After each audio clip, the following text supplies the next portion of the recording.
모든 충성된 일을 한 후에 아수르 왕 산헤립이 유다에 들어와서 견고한 성읍들을 향하여 진을 치고 쳐서 점령하고자 한지라.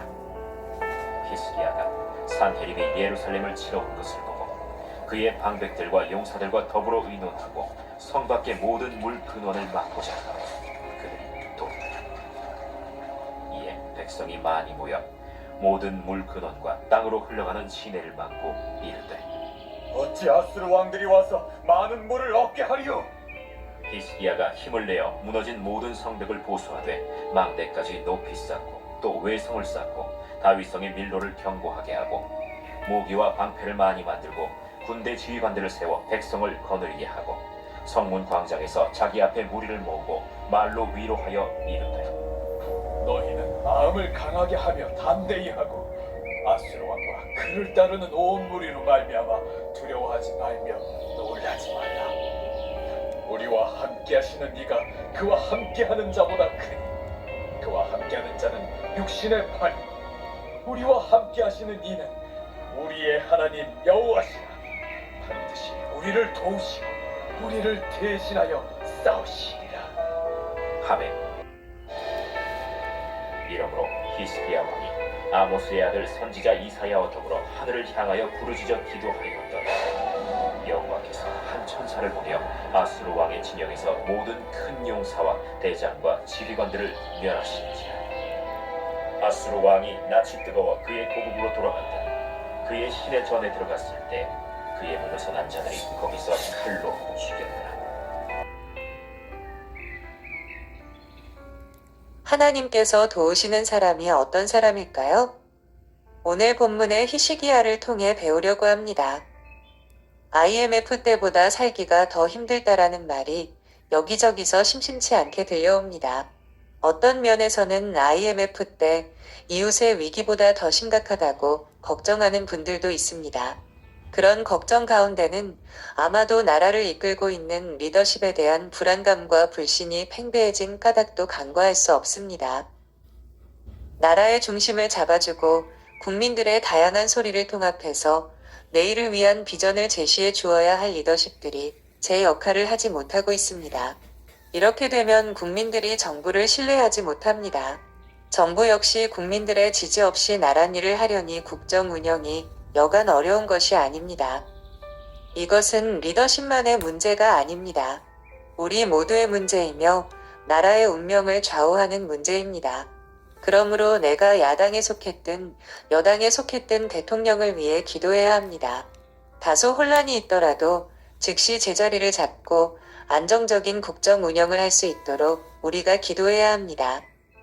만일 통치자가 잘못 판단했다고 합시다.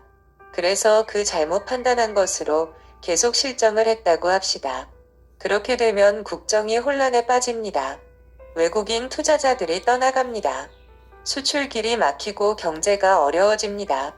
실업이 속출하고 빈부격차는 계속 벌어집니다. 이런 나라에서 우리가 안심하고 살아갈 수 있겠습니까? 자신의 입장만 고수하며 목소리를 높이고 집단행동으로 나라 전체를 무질서로 만드는 사람들이 여기저기 많습니다. 이런 것 하나 통제하지 못하는 나라, 질서를 세우지 못하는 나라에 소망이 있다고 할 수 있겠습니까? 혹시라도 예수님만 잘 믿으면 나라가 어떻게 되든 하나님의 은혜로 근심 걱정 없이 살 수 있다고 생각하십니까? 만약 그런 생각을 하고 있다면 굉장히 순진하거나 어리석은 사람이라고 할 수밖에 없습니다. 신자든 불신자든 우리는 대한민국 호라는 큰 배를 함께 탄 사람들입니다. 한 배를 타고 거친 물결이 소용돌이치는 드넓은 바다를 항해하고 있습니다. 선장 한 사람의 실수로 생긴 어려움이라 할지라도 함께 짊어져야 하는 것입니다. 배에 화재가 나도 빙하에 부딪혀도 그 위기에 함께 직면하게 됩니다. 폭풍우는 더 말할 것도 없습니다. 그러므로 신앙생활만 잘하면 나라가 어떻게 되든 걱정할 것 없다라고 생각하는 것은 바른 신앙인의 자세가 아닙니다. 성경에 나온 인물 중 히스기야가 이 교훈을 우리에게 이야기해주고 있습니다. 신앙생활을 잘해도 위기를 만날 수 있습니다. 내가 무엇을 잘못하지 않았는데도 어려움을 겪을 수 있습니다. 우리 가정에 특별한 문제가 없어도 나라 때문에 지도자 때문에, 이웃 때문에 가정에 어려움이 닥칠 수 있습니다.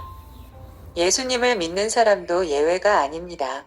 하나님을 잘 섬기고 하나님의 뜻대로 살아도 공고한 날이 올 수 있다는 것을 성경은 히스기야를 통해서 분명히 보여주고 있습니다. 또 하나, 우리에게 이런 공고한 날이 닥쳤을 때 어떻게 대처하는 것이 어려움을 극복하고 이길 수 있는지도 보여줍니다. 이런 면에서 우리 모두 히스기야를 주시할 필요가 있습니다.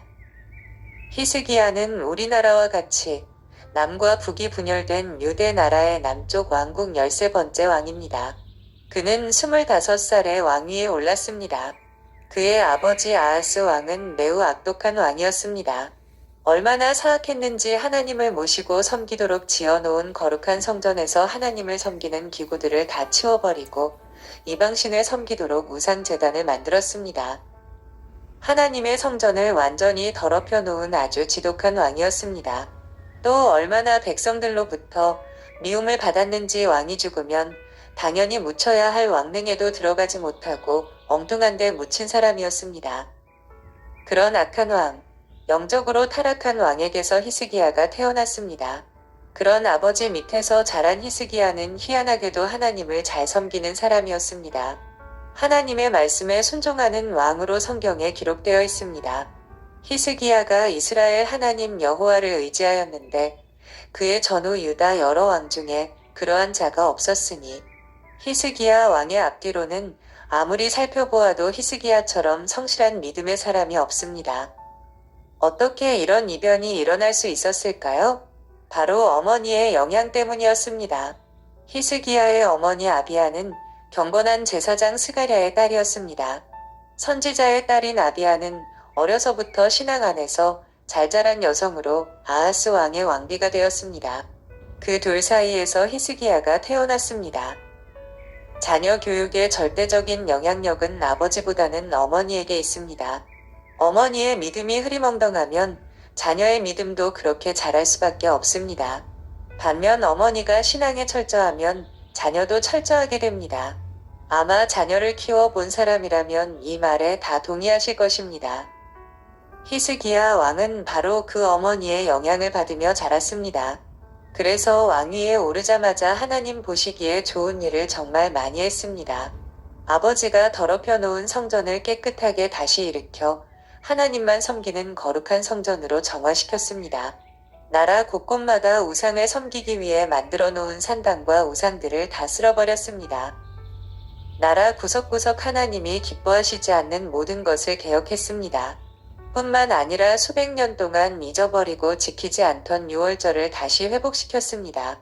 유월절은 하나님이 이스라엘 백성을 애굽에서 구원해 주신 놀라운 은혜를 기억하고 감사하며 찬양하는 절기입니다. 이렇게 잘못된 것을 바로잡고 하나님을 온전히 섬기던 히스기야 왕에게 절체절명의 위기가 찾아왔습니다. 본문 말씀을 보면 재미있는 어구가 하나 나옵니다. 이 모든 충성된 일을 한 후에 이 말은 히스기야 왕이 하나님 앞에서 나라를 깨끗하게 정화시키고 우상 숭배를 없애고 성전을 깨끗하게 하고 유월절을 회복시키고 또 하나님의 말씀대로 나라를 다스리려고 선정을 베푸는 이런 충성된 일을 한 후라는 말씀입니다. 이 말씀을 현대어 성경으로 보면 좀 더 이해하기 쉽습니다. 그토록 귀한 일들을 모두 수행하여 자신의 진실함을 하나님께 증명한 다음에 위기가 찾아온 것입니다. 아수르 왕 사네립이 유다를 침공했습니다. 인간적으로 생각하면 하나님께 불평할 상황입니다. 하나님, 이게 무슨 꼴입니까? 저는 전국에 있는 우상을 다 치우고 오직 하나님만 섬기자고 백성들을 설득했습니다. 그러면 이 나라가 복을 받고 하나님의 은총을 입는 거룩한 백성이 될 것이라고 백성들에게 자신있게 이야기했는데 이게 웬일입니까? 아수르가 이 나라를 침공하다니요. 제체면이 뭐가 됩니까? 대부분의 사람들이 이렇게 말하면서 하나님 앞에 불평했을 것입니다. 그러나 성경 어디를 봐도 히스기야 왕은 하나님께 불평한 흔적이 없습니다. 그는 아무리 신앙생활을 잘해도 어려운 일이 찾아올 수 있다고 생각하며 담담하게 현실을 받아들입니다. 어려움을 겪지만 어려움 속에서 믿음으로 바르게 대처하면 하나님께서 놀라운 복을 안겨주실 것이라는 그 나름의 희망을 갖고 있었던 것 같습니다. 히스기야 왕이 위대한 것은 평안할 때에나 위기를 만났을 때에나 변함없이 하나님 앞에 성실했다는 것입니다. 흔히 우리는 내가 신앙생활자라면, 내가 하나님을 전적으로 의지하고 신뢰하면, 내가 주님 뜻대로 살기만 하면 평탄하게 살 수 있다라고 믿습니다. 야베스가 기도해서 응답받은 것처럼 환난에서 건져주시고 근심이 없는 인생을 살게 해주실 거라고 철석같이 믿었는데 갑자기 어려운 일이 터진 것입니다. 이렇게 두려운 일들이 엄습해 올 때 히스기야를 주목해 볼 필요가 있습니다. 히스기야가 어려움을 당했을 때 그가 어떻게 대처했는지 보면서 세 가지 교훈을 받을 수 있습니다. 새로운 개념이나 이론이 아닙니다. 항상 듣던 이야기고 아는 이야기입니다. 그러나 다시 한번 진지하게 우리 자신에게 적용하면서 어쩌면 가장 평범해 보이는 이 진리에 우리가 얼마나 순종하고 있었는지, 그 진리를 붙들고 실천하고 있었는지를 스스로 돌아볼 필요가 있습니다. 첫째로, 히스기야는 자기가 해야 할 일에 최선을 다했습니다. 하나님 앞에 도와달라고 구하기 전에 또 구하는 중에도 자신이 해야 할 책임을 다했습니다. 그는 적군이 쳐들어올 때 왕으로서 해야 할 일이 무엇인가를 깊이 생각했습니다. 어떻게 하면 적군을 막을 수 있을까? 어떻게 하면 적군이 예루살렘을 포위하지 못하게 하고 장기전이 되지 않도록 할 수 있을까? 어떻게 하면 나아가서 적군을 물리칠 수 있을까? 이런 것들을 생각하면서 부하들과 의논하며 자신의 손이 미치는 데까지 최선을 다했습니다.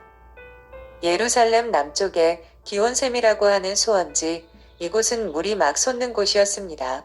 유대 나라는 물이 참 귀한 나라였기 때문에 이 물이 솟는 큰 샘에서부터 수로를 만들어 물을 끌어왔습니다. 그 물로 기드론 골짜기 양편에 있는 과수원에 물을 대고 또 백성들의 식수로 쓰기도 했습니다. 적군이 쳐들어오는 이 상황에 어떻게 할 것인가? 히스기야는 생각했습니다. 마침내 아수르 군대가 물을 구하기 어렵도록 만들자라는 묘책을 내어 수로를 다 묻어버렸습니다. 그러고는 지하 500m 아래의 터널을 파서 기온샘에서 나오는 생수를 그대로 끌어와 예루살렘 성 안으로 바로 통하도록 만들었습니다. 적군에게 포위당해도 성 안에 물이 부족해서 백성들이 어려움을 당하지 않도록 대책을 세웠습니다. 그뿐만이 아닙니다. 무너진 성곽은 증축하고 망대도 다시 손질했습니다. 군사들을 재정비하고 무기를 공급했습니다. 그는 인간으로서 할 수 있는 모든 일에 최선을 다해 나라의 위기에 대처한 것입니다. 기도만 하면 다라고 생각하십니까? 아닙니다. 두드려야 합니다. 10번 두드려서 열리지 않으면 100번 두드리고 100번 두드려서 열리지 않으면 1000번이라도 두드려야 합니다. 하나님이 길을 열어주실 때까지 최선의 노력을 다하는 것, 이것이 위기를 극복하는 신앙인의 자세입니다. 하는 일이 잘 풀리지 않아. 그래서 매일 예배당에 와서 기도하고 있어. 이것은 하나님이 우리에게 원하시는 자세가 아닙니다. 잠잠히 기도해야 할 때가 있으면 기도하는 마음으로 모든 일을 행하며 나아가야 할 때가 있어야 합니다. 둘째로, 히스기야는 또한 하나님의 약속을 굳게 믿었습니다. 그래서 왕으로서 너희는 마음을 강하게 하며 담대히 하고 아수르 왕과 그를 따르는 온 무리로 말미암아 두려워하지 말며 놀라지 말라. 우리와 함께 하시는 이가 그와 함께하는 자보다 크니 그와 함께하는 자는 육신의 팔이요 우리와 함께 하시는 이는 우리의 하나님 여호와시라고 선포하며 백성들을 안심시켰습니다. 또한 반드시 우리를 도우시고 우리를 대신하여 싸우시리라고 확신에 찬 고백을 합니다. 하나님을 온전히 신뢰함으로 걱정하지 않았습니다. 이렇게 할 수 있었던 것은 하나님께서 히스기야에게 하신 약속의 말씀을 굳게 믿었기 때문입니다. 히스기야는 신명기 28장에 나오는 말씀을 틀림없이 기억하고 온전히 믿었습니다. 내가 오늘 너희에게 명령하는 그 말씀을 떠나 좌로나 우로나 치우치지 아니하고 다른 신을 따라 섬기지 아니하면 이 전제 조건을 지킬 때 여호와께서 너를 대적하기 위해 일어난 적군들을 내 앞에서 패하게 하시리라. 그들이 한 길로 너를 치러 들어왔으나 내 앞에서 7길로 도망하리라는 말씀이 실현됩니다. 좌로나 우로나 치우치지 않고 하나님 말씀대로 살면 적군이 쳐들어와도 보호해 주신다고, 승리를 주신다고 하나님께서 약속하신 것입니다. 히스기야는 이 약속을 믿었습니다. 또한 히스기야는 자신 있었습니다. 왕이 된 후 하나님의 명령에 순종하여 하나님의 나라를 깨끗하게 정리하고 성전을 깨끗하게 세우고 백성들을 하나님 앞으로 돌아오게 이끌었기 때문입니다. 하나님 앞에서 신실하게 살면 하나님은 전쟁에서도 기근에서도 어떤 어려움 가운데서도 말씀에서 약속하신 그대로 반드시 이루어 주실 것이라는 믿음이 그에게 있었습니다. 그런 믿음이 백성들을 격려할 수 있는 원동력이 되었습니다. 하나님은 신실하신 분입니다. 하나님은 절대로 거짓말을 하지 않으십니다. 아브라함을 찾아가서 약속하신 하나님을 기억합니까? 내가 내게 복을 주리라. 내가 내 이름을 창대하게 하리라. 내가 내 자손을 하늘의 별과 같이 많게 하고 너로 인하여 전 세계 민족의 복을 받게 하리라. 이것이 하나님의 약속이었습니다. 당시 아브라함에게는 혈육 하나 없었습니다. 혈육 하나 없는 사람 앞에서 하늘에 있는 별처럼 내 자손이 많아지리라고 말씀하셨습니다. 아브라함은 가나안 땅에 있는 지극히 작은 부족의 한 족장에 지나지 않습니다. 그런데 하나님께서는 그 이름을 창대하게 하시겠다고 합니다. 아브라함은 세계의 어떤 사람과 비교해 보아도 주목받기 어려운 무명 인사입니다. 그럼에도 불구하고 하나님은 그의 자손을 통해서 세상이 복을 받게 하겠다고 약속하셨습니다. 성경을 읽어보면 또 역사를 통해 이루어진 사실을 보면 아브라함에게 약속하신 하나님의 그 말씀은 정말 진실한 약속임을 알 수 있습니다. 아브라함만큼 그 이름이 창대하게 된 사람이 있습니까? 이스라엘 백성만큼 복을 많이 받은 민족이 있습니까? 이스라엘 혈통에서 난 예수 그리스도로 인하여 온 인류가 어떤 영향을 받았는지, 얼마나 많은 사람이 하늘의 복과 하늘의 구원을 얻게 되었는지 우리는 잘 알고 있습니다. 하나님은 절대 거짓말하시지 않습니다. 히스기야는 이것을 믿었습니다. 아침이면 해가 동쪽 하늘에서 떠오릅니다. 그것을 아무도 의심하지 않습니다. 저녁이면 해가 서쪽 하늘로 집니다. 이 또한 아무도 의심하지 않습니다. 이처럼 하나님께서는 창세기부터 요한계시록까지 기록해 놓은 말씀대로 반드시 이루십니다. 여기에는 실제적인 문제가 있습니다. 이것은 우리 모두에게 해당되는 문제입니다. 하나님의 약속은 틀림없다고 우리는 확신합니다. 그러나 막상 어려운 일이 눈앞을 가리고 위기에 직면하면 하나님을 온전히 신뢰하는 것이 결코 쉽지 않다는 것을 경험하게 됩니다. 더 열심히 하나님의 말씀을 붙들어야 할 상황인데 오히려 그럴 때 하나님의 말씀을 허황된 것처럼 생각하고 밀쳐내는 일들이 우리에게 빈번히 일어납니다. 정말로 믿음을 가지고 대처해야 할 시기에 정반대로 믿음을 차버리고 싶은 유혹을 받을 때가 많이 있습니다. 이것이 우리의 현실입니다. 목사, 장로, 권사, 집사 모두 다 그렇습니다. 위기 앞에 서면 믿음이 마구 흔들립니다. 이 문제에 대해 우리가 좀 더 이성적으로 생각해야 할 필요가 있습니다. 히스기야가 하나님을 온전히 신뢰하는 믿음 속에서 고난을 이겼다는 말씀을 보면 감사합니다. 하나님, 내 문제도 하나님이 해결해 주실 줄 믿습니다. 하는 새로운 기대감이 생깁니다. 그런데 현실은 여전히 그대로입니다. 그러면 이내 마음이 약해지고 불안해지고 흔들리게 됩니다. 이것은 우리 모두 다 경험하는 일입니다. 탁월한 기독교 변증가이자 문학가인 루이스는 순전한 기독교라는 책에서 아주 멋진 말을 했습니다. 제 믿음을 무너뜨리는 것은 이성이 아닙니다. 오히려 정반대로 제 믿음은 이성에 근거해 있습니다. 정작 제 믿음을 무너뜨리는 것은 저의 상상력과 감정입니다. 믿음과 이성이 한 편이 되고 감정과 상상력이 다른 편이 되어 싸움을 벌이는 것이지요. 우리는 이성으로 하나님을 알게 되었습니다. 하나님이 한 분이시고 천지 만물을 창조하신 분이라는 사실을 우리의 이성으로 받아들인 것입니다.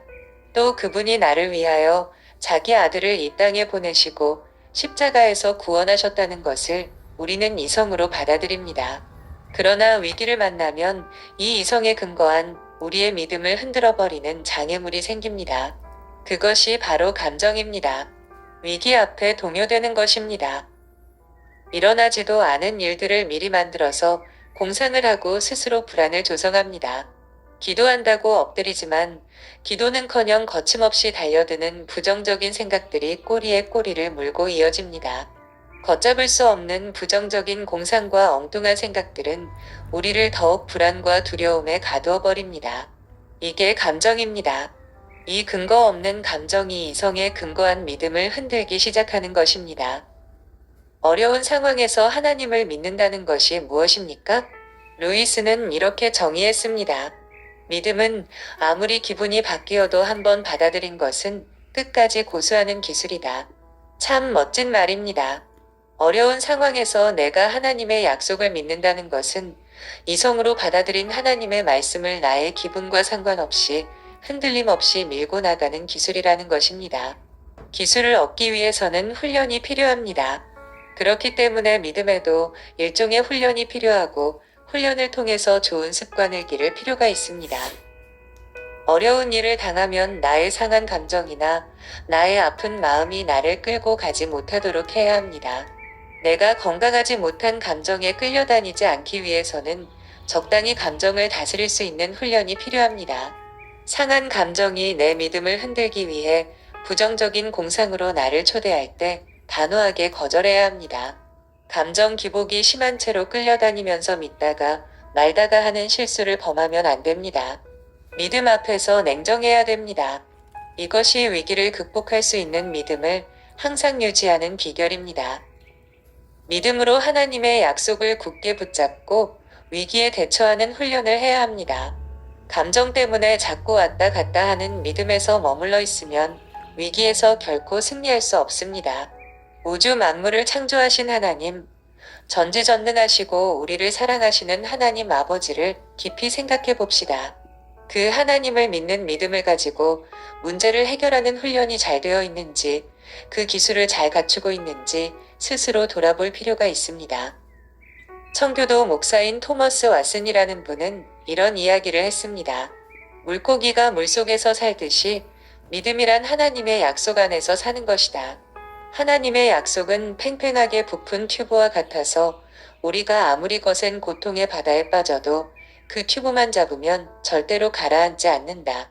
하나님의 약속의 말씀을 히스기야처럼 꼭 붙들고 있으면 튜브를 가슴에 안은 어린아이처럼 물에 빠지지 않는다는 말입니다.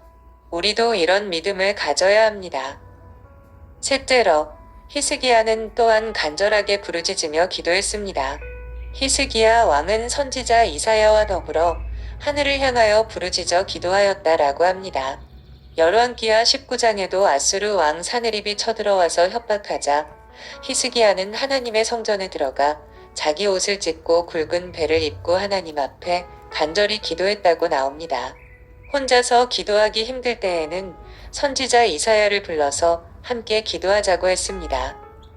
이런 히스기야에게 하나님은 이렇게 말씀하셨습니다. 내가 아수르 왕 사느립 때문에 내게 기도하는 것을 내가 들었노라. 하나님께서 친히 내가 들었노라고 말씀하고 계십니다. 그는 하나님이 들으시는 기도를 했습니다. 나중에 히스기야가 병들어 죽게 되었을 때에도 그는 하나님을 향하여 울고 부르짖으며 기도했습니다. 그때에도 하나님은 내가 내 기도를 들었고 내 눈물을 보았노라고 말씀하셨습니다. 그는 기도의 사람이었습니다. 기도는 환난을 이기게 하는 가장 강력한 무기입니다. 기도는 환난에서 쓰러지지 않게 하는 강한 버팀목입니다. 기도하는 사람은 역경을 크게 두려워하지 않습니다. 하나님께서 그 역경의 때를 지날 수 있는 믿음을 지키도록 그를 도우시기 때문입니다. 또 하나님의 약속을 온전히 믿는 믿음으로 견디는 고난의 시간들은 하나님의 더 큰 복을 받고 은혜로 나아갈 수 있는 발판이 됩니다. 시편에서는 그가 내게 간구하리니 내가 그에게 응답하리라. 그들이 환난당할 때에 내가 그와 함께하여 그를 건지고 영화롭게 하리라고 말씀하셨습니다. 기도하면 환난에서 건지고 또 영화롭게 하겠다고 하나님이 친히 약속하셨습니다. 히스기야는 이 약속을 의지하여 하나님께 부르짖으며 기도했습니다. 결국 하나님께서 아수르 군대를 하룻밤에 시체로 만들어버리시고 겨우 몇 사람만 도망하게 하셨습니다. 게다가 그들과 함께 도망한 아수르 왕은 결국 자기 아들의 손에 살해당하는 끔찍한 비극을 겪게 됩니다. 하나님께서 히스기야의 기도를 들으시고 아수르 군대를 심판하신 것입니다. 기도하는 히스기야 앞에서 아수르 군대가 진멸되었습니다. 기도하는 자에게는 반드시 기적이 일어납니다. 우리에게 크고 위협적인 아수르 군대는 무엇입니까? 가난입니까? 실직입니까? 아니면 육체의 질병입니까? 자녀 문제입니까? 지금 우리를 포위하고 있는 아수르 군대가 도대체 무엇입니까? 예수님을 잘 믿어보려고 최선을 다했는데, 교회에서 하나님의 말씀대로 살려고 있는 힘을 다해 충성했는데, 우리의 예상과 달리 생각지도 않은 어려운 일을 당해 고통받고 있습니까? 그때의 히스기야를 떠올려 보십시오. 할 수 있는 일에 최선을 다하는 그를 배우고 그를 닮아야 합니다. 그러나 더욱 중요한 것이 있습니다. 날마다 하나님의 말씀을 읽으면서 나아가야 합니다. 우리를 위해 하나님께서 주신 약속의 말씀이라고 깨달아지는 본문이 있으면 그 말씀을 붙들고 그 약속을 온전히 믿으십시오. 하나님께서 우리에게 주신 그 약속을 믿고 선포하고 그 약속을 믿고 생각하고 그 약속을 믿고 행동하시기를 바랍니다. 또한 히스기야처럼 하나님 앞에 부르짖고 기도하시기를 바랍니다. 그러면 정확한 때에 하나님께서 손수 우리 앞에 아수르 군대를 모두 물리쳐 주실 것입니다. 고난과 역경을 통해서 과거에는 상상하지도 못했던 놀라운 은혜와 축복을 체험할 수 있을 것입니다. 기도는 우리를 환난에서 쓰러지지 않게 하는 강한 버팀목인 것입니다. 감사합니다.